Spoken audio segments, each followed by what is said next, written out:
After that, which was obviously a great success, personal success for you, as well as a success for the opera, what then? Well, what followed was some babies. My daughter was born in 1959, and my son followed in 1961.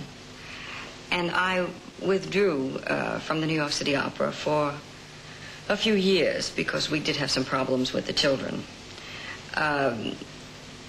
which, in a sense, of course, problems like this do have a way of changing your lives. Well, now, we are going to have to talk about this, obviously. Will you? Yes, I'll tell me what yeah. Well, my little daughter was born deaf, and 2 years later, my son was born retarded. At first, of course, the idea of my having a deaf child seemed much too ironic for me even to cope with, because my whole world had been one of sound. And to suddenly have this little child who would never even hear me sing was just too appalling. So the obvious thing for me to do was not sing anymore.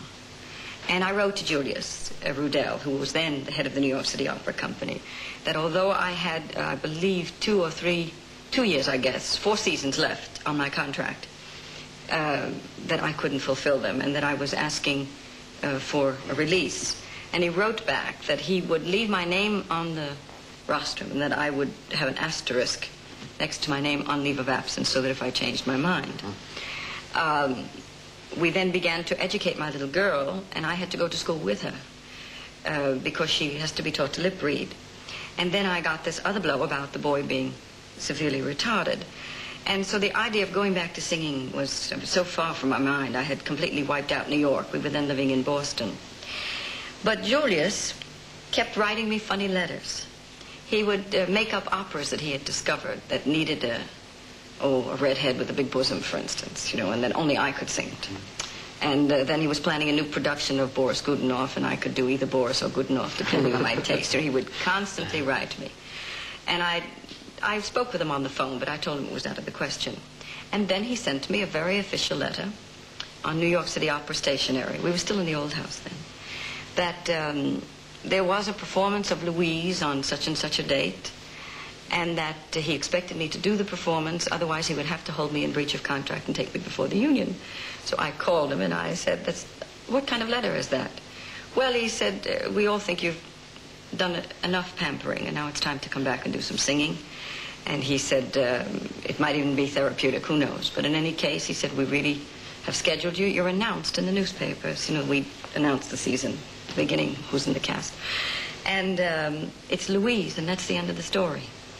So I plunged myself into my work as hard as I could. I went back to commuting between New York and Boston for singing lessons with Peter's endorsement. And I suddenly became an extremely cheerful woman. I don't know what the change. I don't think I was ever a grump before. But I suddenly began to enjoy my work, so it was such a release to be able to pretend to be somebody else for 3 hours that I began to look forward to those 3 hours on the stage as a kind of dessert. I felt a kind of new thing come over me. I was sort of reborn into my singing again. Well, the next step in your career was, of course, the great night when, after a mere 7,000 Michaelas and 20,000 Traviatas, you had the great overnight success. At last, Beverly Sills was discovered in Julius Caesar.